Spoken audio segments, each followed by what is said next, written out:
సౌమ్య గారు నందిగామ.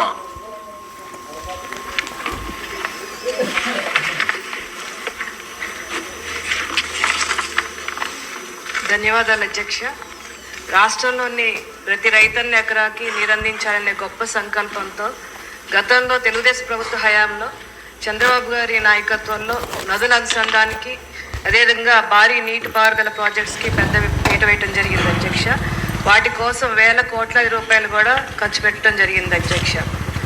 కానీ దురదృష్టవశాత్తు గత 5 సంవత్సరాలు వైసీపీ ప్రభుత్వంలో ఒక తుగ్లక్ పరిపాలన వల్ల ప్రాజెక్ట్స్ పూర్తిగా నిర్లక్ష్యానికి గురయ్యాయి అధ్యక్ష. ఆ క్రమంలో పోలవరాన్ని కూడా ఏ విధంగా నాశనం చేశారో మనం కళ్ళారా చూసాం.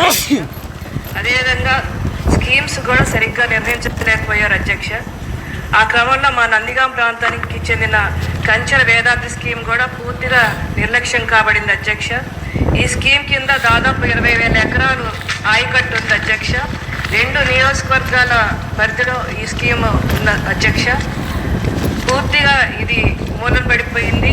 గత తెలుగుదేశం ప్రభుత్వ హయాంలో చంద్రబాబు గారి నాయకత్వంలో అప్పట్లో జల వనరుల శాఖ మార్చులు దేవినేని ఉమా గారి సహకారంతో ఆ స్కీమ్ మరమ్మతులకి నిధులు మంజూరు కాబడ్డాయి అధ్యక్ష. గతంలో తెలుగుదేశం ప్రభుత్వ హయాంలో చాలా చక్కగా ప్రాజెక్టు నిర్వహించారు అధ్యక్ష. కానీ గత 5 ఏళ్ల ప్రభుత్వం వైసీపీ ప్రభుత్వ నిర్లక్ష్యం వల్ల చాలా రైతాంగం చాలా కష్టాల్లో ఉన్నారు అధ్యక్ష, ఇబ్బంది పడుతున్నారు. దయచేసి మేము మీ ద్వారా సంబంధించిన మినిస్టర్ గారికి అభ్యర్థిస్తున్నాం అధ్యక్ష. నిధులు వెంటనే మంజూరు చేయమని ఆ రైతాంగాన్ని ఆదుకోమని మిమ్మల్ని మీ ద్వారా వాళ్ళని అభ్యర్థిస్తున్నాం అధ్యక్ష. అదేవిధంగా మూలిగే నక్క మీద తాటికే పడ్డట్లు మొన్న బుడమేరు వరద వల్ల విజయవాడ ఏ విధంగా నష్టపోయిందో నందిగామ జగ్గపేట ప్రాంతాలు కూడా మునేరు వరద వల్ల నష్టపోయాయి అధ్యక్ష.